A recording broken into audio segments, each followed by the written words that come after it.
Assalamualaikum and very good evening to all of you.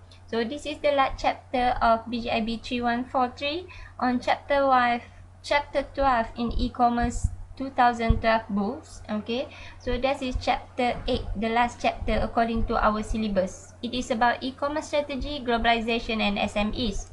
So there are several learning objectives stated here in the slides, but we will only look at the first four learning objective, that is describe the strategic planning process, describe the purpose and content of a business plan and a business case, understand how e-commerce impacts the strategic planning process, and understand how to formulate, justify and prioritize e-commerce applications. Okay, so we start with the strategy in the web environment. So strategy is more than deciding what a company should do next. So strategy also is about making tough decisions about what not to do. So strategic positioning is making decision about trade-off, recognizing that a company must abandon or not pursue some products, services, and also activities in order to excel at others. So how all these things are determined? Okay. So it's not merely focused with a growth or increase in revenue, but also on profitability and increase in shareholder value over the long run. Okay, so any contemporary strategy setting process must include the internet. So strategy guru like Michael Porter, that introduced the Porter's competitive forces model and strategies, argues that a coherent organizational strategy that includes the internet is more important than ever before. Okay, so the winner will those that view the internet as a complement to, not a cannibal of traditional ways of competing. So this is the Porter's competitive forces model and strategies that I believe you have learned in other courses as well. Of course, the ICT course, if not the innovation course, and also the strategic planning course. Okay, so this is only the revision, and you should connect it to the to this chapter 8. Okay, so the strategic planning for IT and e-commerce and organization strategy, it must include the e-commerce and the IT strategies that start with understanding where the company is today and where it wants to go in the future. Okay, so the economy of financial crisis of 2008 to 2011 makes it even more important to have an effective e-commerce and IT strategy as sales continue to grow and global competition increase. Okay, so these are the Porter's competitive forces model, as you can look in this figure. Okay, please refresh back your mind. Our company and competitive companies, what are the rivalry, and then threat of new entrants, supplier power, threat of substitute products or services, and lastly the buyer power, that is the bargaining power of buyers and distribution channels. Okay, so the concepts that I just want to introduce to you, some definition of strategy. Strategy is a broad-based formula for how a business is going to accomplish its mission, what its goals should be, and what plans and policies will be needed to carry out those goals. This is the strategy. And the strategic planning process is actually have four major phases that compose the cyclical process. It involves initiation, formulation, implementation, and assessment. So strategy initiation, the initial phase of strategic planning in which the organization examines itself and its environment. Strategy formulation, the development of strategies to exploit opportunities and manage threats in the business environment in light of corporate strength and weakness. Strategy implementation, the development of detailed short-term plan for carrying out the project agreed on in strategy formulation just now. And lastly, the strategy assessment, the continuous evaluation of progress towards the organization's strategic goals that result in corrective action and, if necessary, strategy reformulations. So that's why it is called as the cyclical process, because it can turn back to the first phase. Okay, so these are the strategic planning process illustrated in this figure, exhibit 12.5. Okay. Okay, So there are also some strategic planning tools, the strategy map, the SWOT analysis. I believe that all of you know about SWOT analysis. If you don't know the strength, weakness, opportunities analysis, please refer to the books, okay? And then competitor analysis, grid, scenario planning, and balance scorecard, business plan, and business case. So all these are the concepts that you need to know in organizational strategy. Actually, business plan also, I have introduced you, if I'm not mistaken, in chapter 3, because we are looking at the e-commerce, how to do the e-commerce website, and we start with the business plan. So it is a written document that identifies a company's goal and outline how the company intend to achieve the goal and at what cost. Okay, business case, a business plan for a new initiative or large new project inside an existing organization. Okay, so this is very important, e-commerce strategy. Okay, so in e-commerce strategy, the role of the internet in strategy. So what are the role of the internet in the strategy? As you can see in this exhibit 12.6, the role of the internet in strategy. So the internet is playing an increasingly important part in organizational strategy. So strategy setting begins with the business strategy. Okay, so this business strategy actually determining an organization vision, mission statement, and overall goal that we have learned in chapter 1. Then the information system strategy is set primarily by determining what information and associated information system are required to carry out the business strategy. So what are the information systems that can be used to carry out the business strategy? Next, the information and communication technology strategy, the ICT strategy, is decided based on how to deliver the information and information systems via the technology. And lastly, the e-commerce strategy is a derivative of both the IS and ICT. It comes from IS and the ICT, and it becomes the e-commerce strategy. Okay, so the solid downward pointing, this one the solid downward, not the dash one, it depict the top down portion of the process, but the broken lines, this one, the broken lines, the dash one, it indicates possible bottom-up activities from the e-commerce strategy up to business strategy. See, the ICT strategy up to business strategy, IS strategy up to business strategy, which mean that lower level strategies cause adjustment in higher level strategies.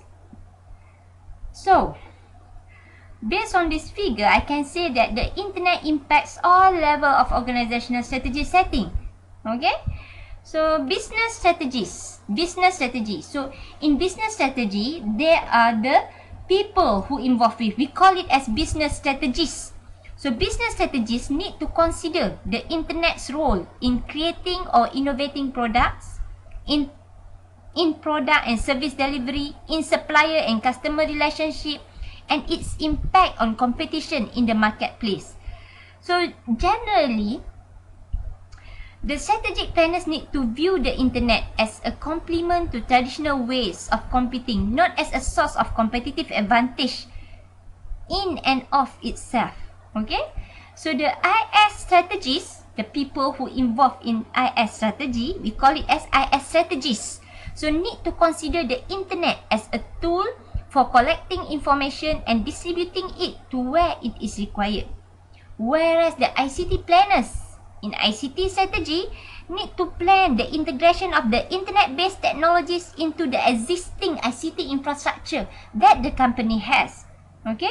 So thinking about and planning for the internet should be subsumed into each of the 4 strategy levels. Okay? So using the process just described, business continue to evolve their own e-commerce strategies defined as the formulation and execution of a vision of how a new or existing company intends to do business electronically.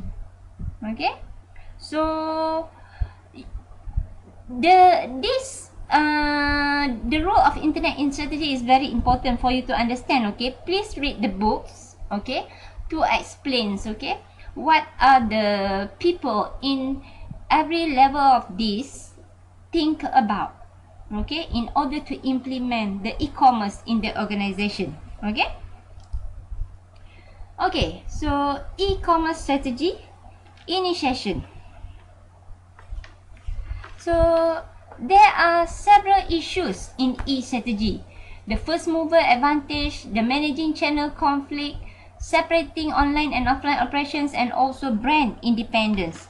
But for this chapter, I will only explain to you the first mover advantage. So what is the first mover advantage? So the business, IT and e-commerce will all have example of companies that succeeded with first mover advantage. Companies that failed despite the first mover advantage, and late movers that are now success stories. So generally, the advantages of being first include an opportunity to make a first and lasting impression on customers, to establish strong brand recognition, like, you know what, like Colgate. You know Colgate? The toothpaste, you know, whatever brand that you use till now, the toothpaste is called as Colgate. Even you buy the Dali, meaning because Colgate is the first mover product in its industry. Okay, so other than that, you can lock in strategic partners, you can create switching costs for customers. So this is the advantage of the first mover. Okay, in some cases, being the first mover can have some disadvantages. So the risk of being a first mover include the high cost of pioneering e-commerce initiative, making mistake, the chance that a second wave of competitors will eliminate the first mover's lead through lower cost and innovation, and also the risk that the move will be too early. So although the importance of the speedy market entry cannot be dismissed, over the long run, first movers are often substantially less profitable than the followers. Okay? So given the uncertainty when first movers advantages occur, companies need to carefully consider some questions when deciding on their strategy. For example, does the firm want to invest in seeking opportunities to be the first? If opportunities arise, what is the best approach to market timing? Okay? So what are the benefits that they want to be in the first entrance in the market? Does the firm have the resources to sustain any initial benefits they gain from being first? If someone else enter first, how difficult will be it to follow? What advantages might later entry provide in better or lower cost technology, or better adaptation to customer needs? So carefully considering all the answers to the questions will help the company strategists decide which approach has the highest potential for long-term profits, given their resources and market characteristics. So with that, I end the chapter with thank you. Okay, good luck for your exam.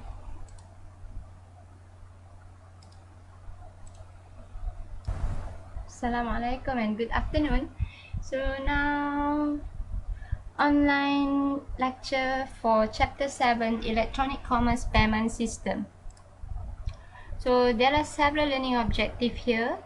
Okay, understand the shift that are occurring with regard to online payments, discuss the players and processes involved in using credit cards online, discuss the different categories and potential users of smart cards, discuss stock value cards and identify under what circumstances they are best used, describe the situation where e-micropayments are used and the alternative ways for handling this situation, and lastly describe the process and parties involved in e-checking. So the payment revolution. So cash and checks nowadays are no longer kings, okay? Because debit and credit cards now rule both online and offline. So usually customer will use its debit and credit cards. This means that online B2C business need to support debit and credit card purchase. Okay?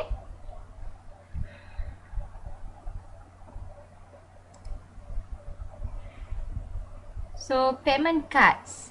Electronic card that contains information that can be used for payment purpose.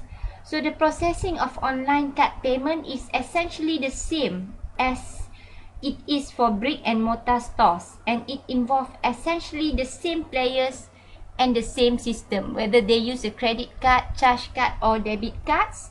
So the players involved like banks, card association, payment processing services and so on. So this is one of the reasons why payment cards predominate in the online world. So the major difference is that the rate of fraudulent orders is much higher online. Okay, so some consumers have turned to virtual or single-use credit cards to avoid using their actual credit card numbers online. Okay, because they are vulnerable. Okay, so using online payment, actually you have exposed yourself to the fraudulent activities. So just go forward to the method that can be used in the online payment. The first one is smart card. So smart cards looks like credit cards, but it contain embedded chips for manipulating data and have a large memory capacity. So like the your like mine, the staff card, maybe student cards also can consider as a smart card, I don't know. Okay, so these cards contain microprocessor chips, can be programmed to handle a wide variety of tasks. So other cards have memory chips to which data can be written and from which data can be read. So most memory cards are disposable, but others, smart card, can hold large amount of data and are rechargeable. Okay, so smart card have been and will be used for a number of purposes. For example, like contactless retail payment, paying for mass transit services, to identify the card holder for government service. Okay, like the punch in punch out like myself, and then securing physical and network access, storing healthcare data, and verifying eligibility for healthcare and other government services. So they use a lot of smart card. So given the sensitive nature of much of the data on smart cards, public key encryption and other cryptographic techniques are used to secure their contents. Okay, so we have looked in chapter 6 the public key infrastructure, meaning that when you use the card, the public key infrastructure is involved. When you use the card, it will translate the plain text into the cipher text, and then once the related key player want to read the smart card, it will decipher it back to get the plain text. Okay, so this is the example of smart card. Okay, Visa card. So there are several types of smart cards actually. Contact card, contactless card, smart card reader, smart card operating system.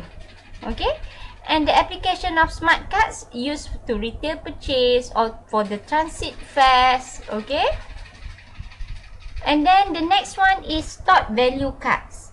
So stored value cards is similar in appearance to a credit or debit card. So the monetary value of a stored value card is housed in a magnetic strip on the back of the card. Okay, so closed loop stored value sorry, this one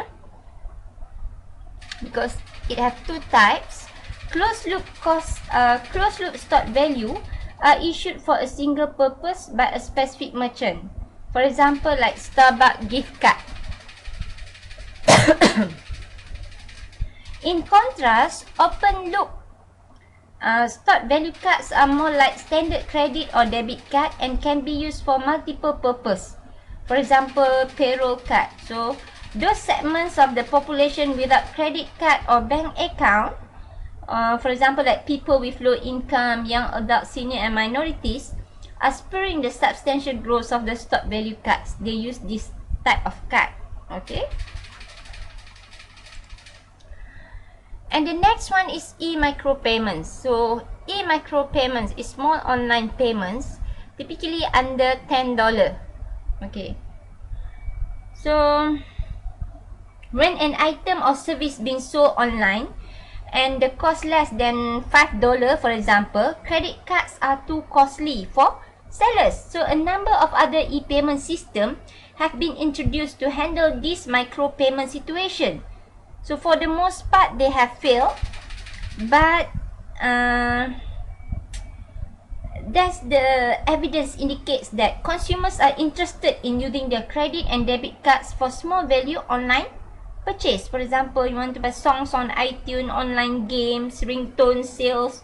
So in response, a number of newer micropayment models such as aggregated purchase have been developed to reduce the fees associated with credit and debit cards. Okay, so these are the types of it: aggregation, direct payment, stored value, subscription, a la carte.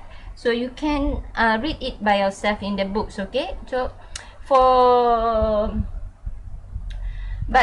this course, the most important things, you know what are the types of payment that you can use through the e-commerce. Okay, just now I tell you the smart card, and then stored value card, and now e-micro payments. Okay, we move to the next one, e-check. Okay, this is the last one, e-check. So e-check, a legally valid electronic version or representation of a paper check. So e-check are the electronic equivalent of paper check. They are handled in much the same way as paper check and rely quite heavily on the automated clearinghouse network. Okay, so a nationwide batch-oriented electronic fund transfer system that provide for the interbank clearing of electronic payment for participating financial institution. So e-check offer a number of benefits, okay, including speedier processing. Okay, you need to remember this. So what are the benefits of e-check? It provides speedier processing. It can reduce administrative costs. It is more efficient deposit. It reduces float period and also fewer bounce checks. If you use the paper checks, usually we will have many bounce checks. But for this e-check use, have fewer bounce checks. So these factors have resulted in the rapid growth of e-check usage. So the rapid growth is also being spurred by the use of e-check for in-store purchase. Okay? So there are systems that enable retailers to convert the paper checks used for in-store purchase to the e-check without the need to process the check using traditional procedures nowadays. Okay, so that's all for this chapter. Okay, please read the details in your textbook. Okay, thank you. Assalamualaikum and a very good morning to all of you. So this is the chapter 6 for BGIB 3143 according to the syllabus on topic e-commerce security and fraud protection. So there are several learning objectives that we need to look at for this chapter. First of all, to understand the importance and scope of security of information system for e-commerce. And then we will describe the major concept and terminology of e-commerce security.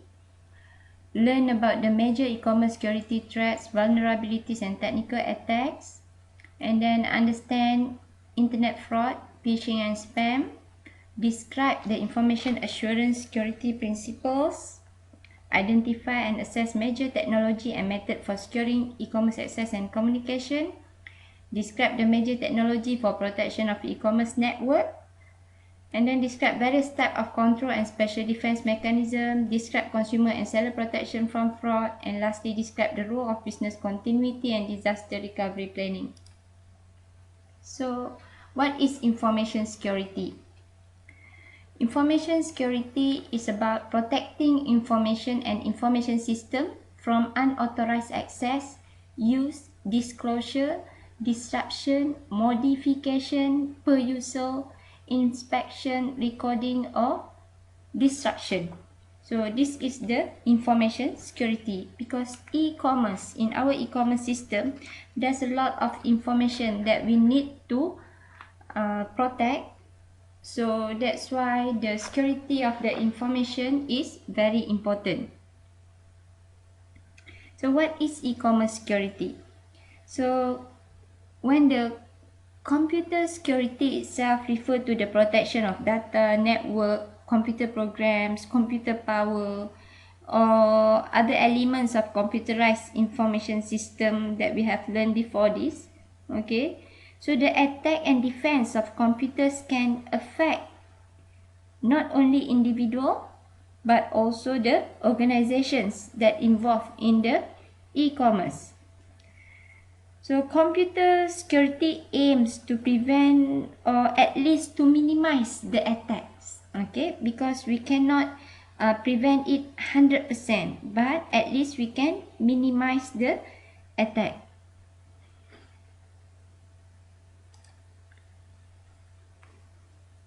Okay, so this one you can read by yourself. The information security problem, it involves personal security, national security, the security risk for 2011 to 2012. You can read it in the books. The cyber war, cyber espionage, cyber crimes across borders, meaning that between country, okay, not only about the individual system, but it involves more than that. Okay, sometimes border of the country, and types of attack could be corporate espionage that plug business around the world. You know, when you digitize your business, and then of course you make your business, you know, vulnerable because it is open to everyone in the world. And then because of the politics, some of the organization might have some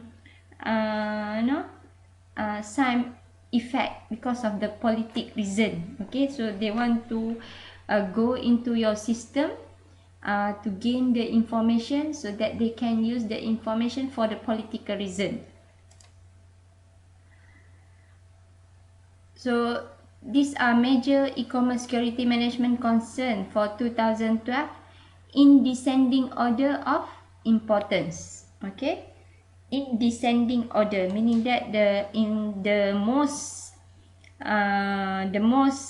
biggest concern is about the fraud in e-commerce transaction, the transaction itself. Okay, and followed by prevention and detection of malware, malicious software, okay, that include virus, worm, trojan, and then security strategy and sufficient budget, business continuity, handle interruption, recovery, meaning that when the disaster or the the security problem occur, then how the business want to survive or to continue with the attack that they need to handle with. And then data protection, privacy protection, employees negligence and waste of time, the commitment of the employees also, okay, and then intrusion detection and prevention, and the last one is about data leaks. So actually the drivers of e-commerce security problems because of the internet's vulnerable design, the design of the internet itself. Okay, so internet need domain name system. So the domain name system which translate the domain name to their numeric IP address, and also IP address, an address that uniquely identifies each computer connected to a network or the internet, can make the e-commerce system vulnerable to the internet, because the hackers or crackers can attack this domain name system and also the IP address. Okay, and then the shift to profit-induced crimes. Okay, profit-induced crimes. So usually they try to get this because they want to get the valuable data or information from your organization, because they want to make profit from this information or data. Okay, for example, they try to tap the information of the customer through the system, and then the information of the customer they can use to promote their product, for example. Okay, And then internet underground economy, e-markets for stolen information made up of thousands of websites that sell credit card numbers, social security numbers, other data such as number of bank accounts, social network IDs, password and much more. So actually they can use the keystroke logging to get your password, and then when they get the password they can log into your system and can easily get all the information that you provide to the system. Okay, and then they can sell, they can sell the information. They also can get money. Not only the outsider try to penetrate the system, but the insider also can gain access to the customer personal information and sell the data. They also can make money. So why is an e-commerce security strategy needed? Why? Because as you can see in the statistic provided before this, it's because of the fraud of the transaction. So we need to minimize the risk for the user to use the e-commerce. So some technologies, some defense mechanism need to be used with the e-commerce system so that we can protect the e-commerce system. So in other words, we can promise some security to our customer to use with the system. So these are some basic security terminology. Business continuity plan. This is a plan that keeps the business running after a disaster occurs. So each function in the business should have a valid recovery capability plan. For example, as we have learned before this, at least the major function of the business, they will have the accounting, they will have the human resource department, okay, the financing, the operation management. So this major business function need to have the business continuity plan. When the disaster happen, what will they do with the information that they have? For example, they need to have backup for their data. And then cybercrime. What is cybercrime? Cybercrime is referring to intentional crimes carried out on the internet, meaning that they have intention. Okay, the hackers have intention. This is not an intention. Intentionally, they want to make these crimes to through the internet.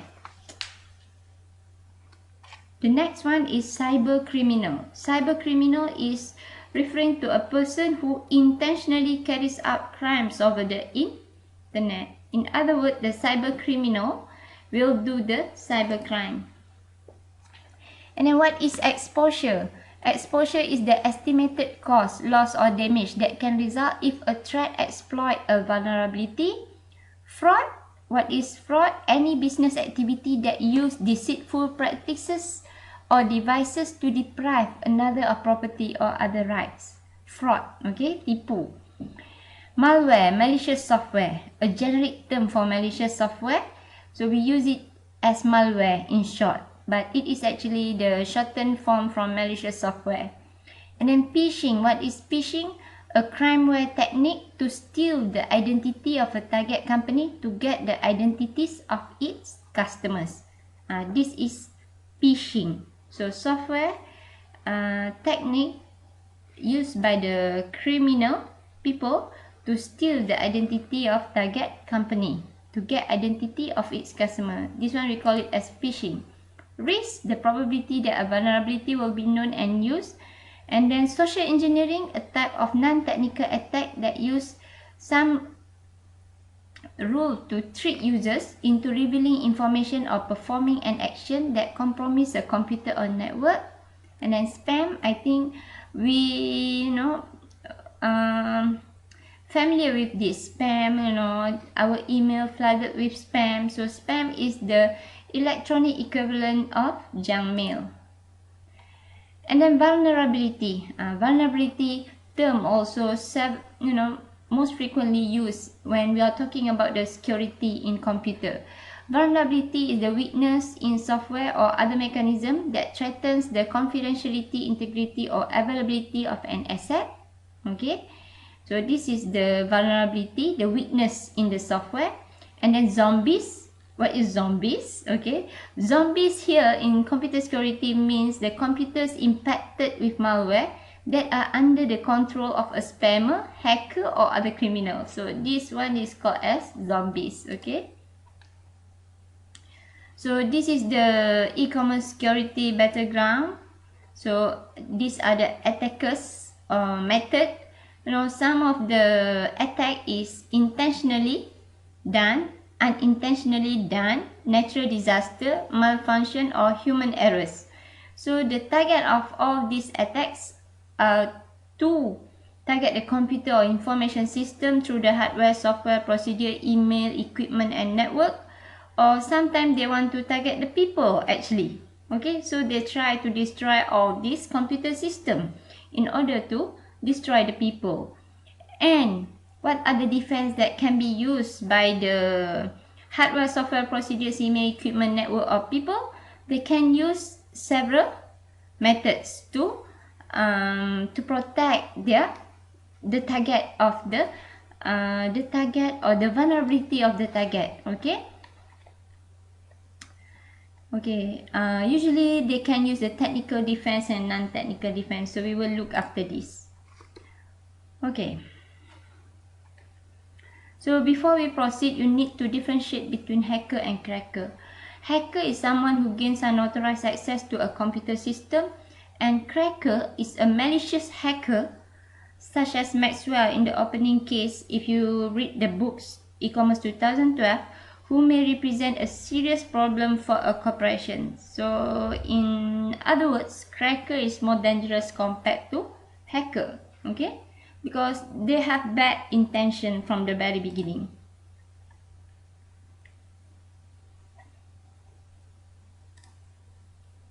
Okay,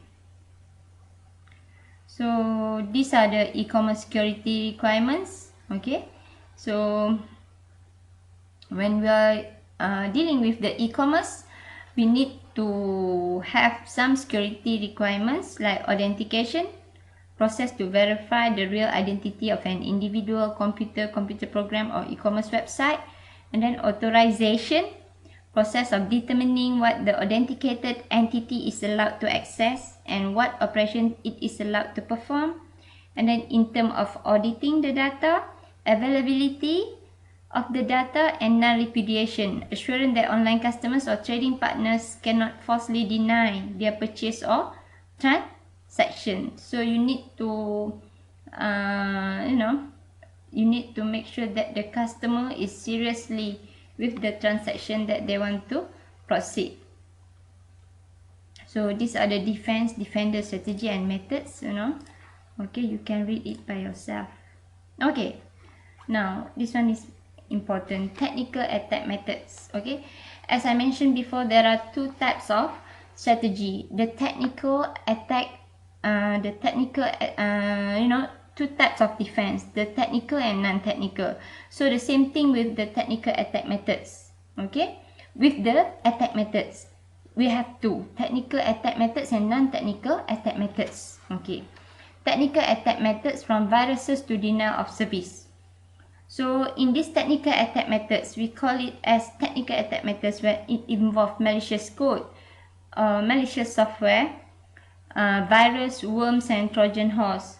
So what is virus? A piece of software code that inserts into a host, including the operating system. In order to propagate, it requires that its host program be run to activate it. And then what is worm? A software program that runs independently. So like virus, it depends to another entity to spread. But for worm, it can run independently, consuming the resources of its host in order to maintain itself, then is capable of propagating a complete working version of itself onto another machine. So you can read by yourself how a computer virus can spread, because I believe that, at least, if not all of you, maybe 50% of us already have experienced how the computer virus can affect our computer. So you can read you can read the figure. It works just as biological virus disrupts living cell to cause disease. This one is called as a computer virus. And then next, macrovirus, or also known as macroworm.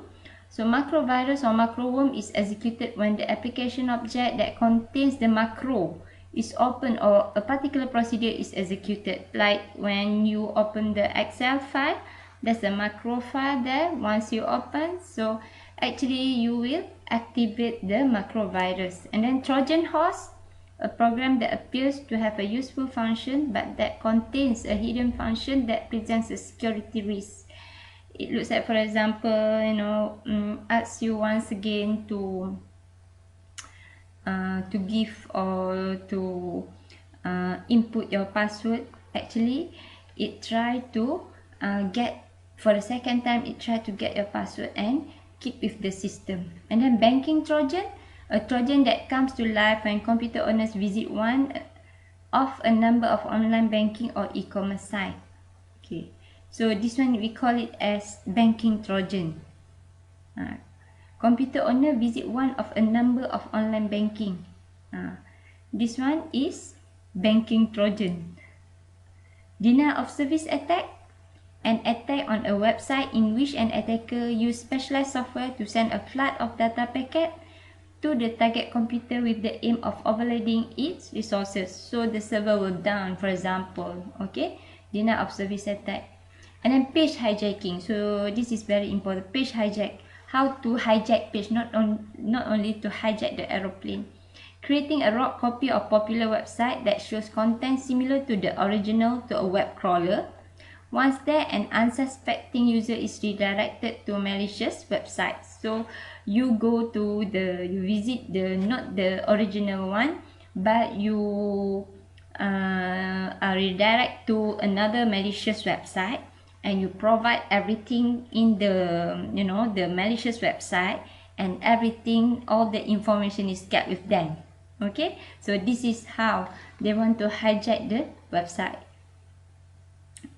Okay, you need to read more details on book regarding the hijacking, how to hijack the server and so on. Botnet, a huge number of hijacked internet computers that have been set up to forward traffic, including spam and virus, to other computers on the internet. So when this thing happened, it is called as botnet. A huge number of hijacked internet computer. They hijack the internet computer, okay, so that it can forward the traffic, including spam and virus. Okay, this one is social engineering, from phishing to financial fraud and crime. So we will look into this. None, and it is under non-technical methods. Okay, so we finished the technical methods. Now the non-technical methods, from phishing to spam, social phishing. So the non-technical methods, this one.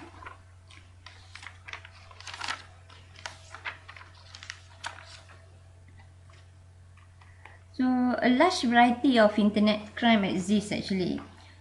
So some, we can identify the theft and misuse, for example, the stock market fraud, and then the scam and phishing. So phishing is actually what?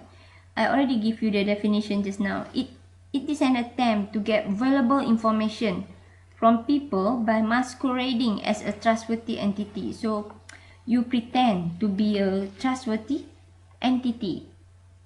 This one is the phishing. So personal information is extracted from people, the stolen one, and sold to criminals who use it to commit financial crimes, such as transferring money to illegal accounts, for example. Okay, and then so a related area is the use of unsolicited advertising or sales via spam, also can be under the phishing.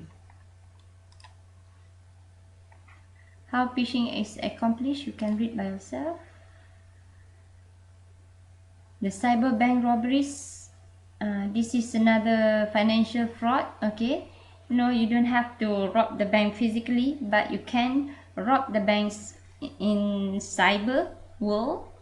And then spam and spyware attack, email spam, a subset of spam that involve nearly identical message sent to numerous recipients by email. And then the typical example of spamming like spyware, software that gathers user information over an internet connection without the user's knowledge. So for example, e-commerce company itself can install the spyware, okay, so can spy the customer activity.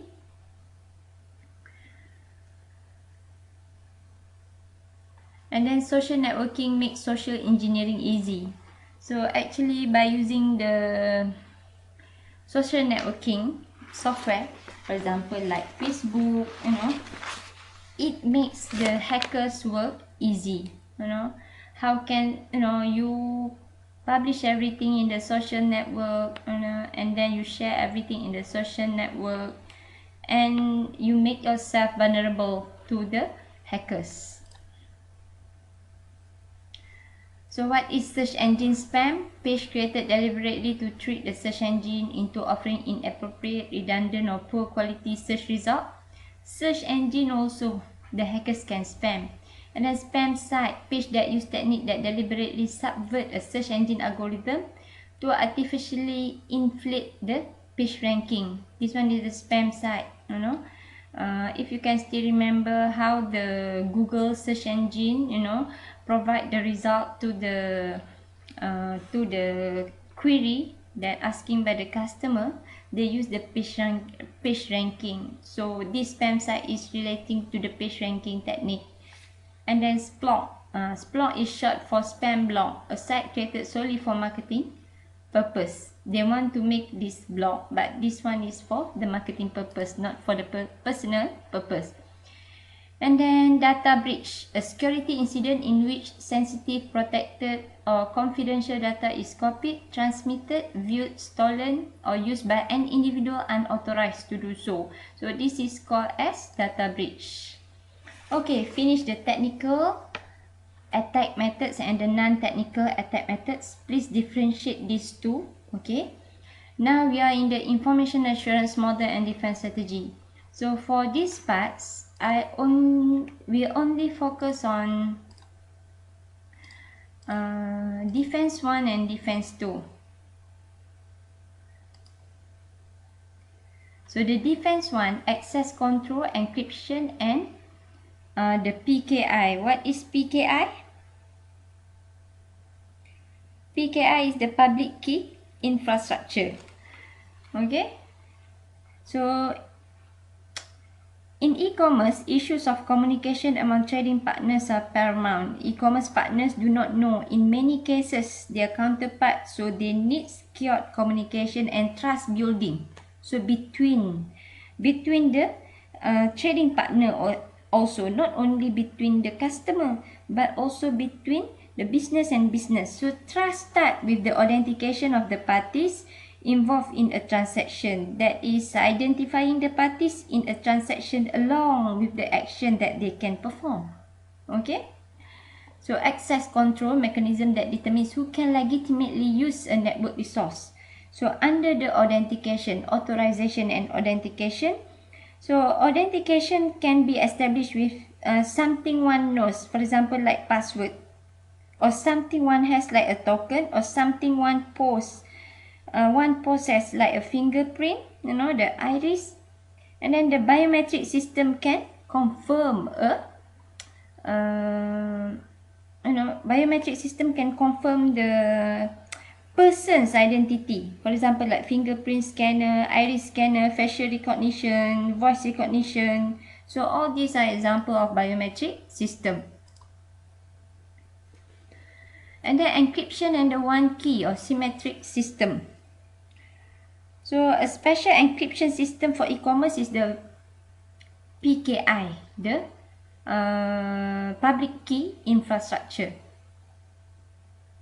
So public key infrastructure, which is the cornerstone of secure e-payments and communication, also can authenticate the parties in a transaction. Just now we are talking about the authentication, about the the password. Okay, Now it is about, for example, like during the payment, to secure the e-payment. So PKI use several methods of encryption, like private and also the public one. Its purpose is to ensure privacy and integrity and digital signature, to ensure authenticity and non-repudiation of the payment.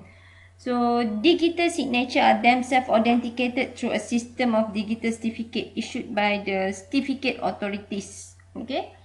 So in this encryption and the one key symmetric key system, the term that you need to know are these three. Encryption is the process of scrambling, encrypting a message into such a way that it is difficult, expensive, or time consuming for an unauthorized person or to unscramble or to decrypt it. Okay. For example, it is like a secret code lah. When you want to message, for example, I want to message Ogong, okay? There's a, some secret to tell Ogong. So maybe I pass this message to Shikin. But in this message, for the security reason, I encrypt it, make it in secret code, okay? I convert every letter A to 1, for example. So when the message, when Ogong get my message, Ogong know what the secret code that I use, then he can decrypt back the message. That one is the encryption. It is about encryption from the sender and decrypt from the receiver. And plain text is an unencrypted message in human readable form. So before I encrypt the message, it is called as plain text. After plain text message is being encrypted, it is called as a ciphertext. Okay. So there's a lot of encryption algorithm can be used. So the formula how to convert. Just now I am telling you about, A is referring to number 1, okay? But actually it is by using computer, it can automatically generate by the computer by using the encryption algorithm, okay? Key secret codes, okay? So this one I already explained to you. Plain text, ciphertext, okay? From the plain text, encrypt become the ciphertext, and then ciphertext go to the receiver. So the serial receiver will decrypt it and it will become a plain text message back. Okay. So these are the public key, private key. Okay, the digital signature I already explained to you, spontaneously just now. Okay. Okay, the defense tool. Okay, please. Securing e-commerce networks. So the defense tool, you need to secure the e-commerce network itself by using several technology. The first one is firewall. Firewall is a single point between two or more networks where all traffic must pass. The device authenticates, control and locks all traffics.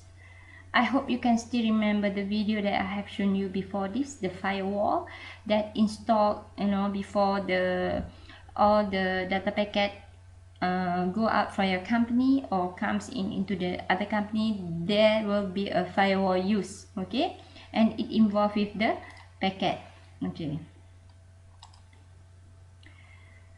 So personal firewall also can be installed. A network node designed to protect an individual user's desktop system from the public network by monitoring all the traffic that passes through the computer's network interface card. So it is not only about the, you can install it also in your personal computer, okay? But this firewall cannot detect all the virus. That's why you need some additional virus software to detect other malware that comes into the network, okay? And then the first one just now is about firewall. Now the next one is virtual private network, the VPN technology, a network that uses the public internet to carry information but remain private by using encryption to scramble the communication, authentication to ensure that information has not been tampered with, and access control to verify the identity of anyone using the network. So use the protocol tunneling method used to ensure the confidentiality and integrity of data transmitted over the internet by encrypting data packet, sending them into packet across the internet and decrypting them at the destination address. Okay, can you still remember the public key infrastructure? It is about encryption. So the same concept is applied to here, meaning that in the network, they try to encrypt the packet now. Okay, the VPN, it encrypt the packet by using the secret code and then pass through the network. Once the receiver receives the packet, it will decrypt back the data packet to get what the content of the packet. Okay. The last technology is about intrusion detection system.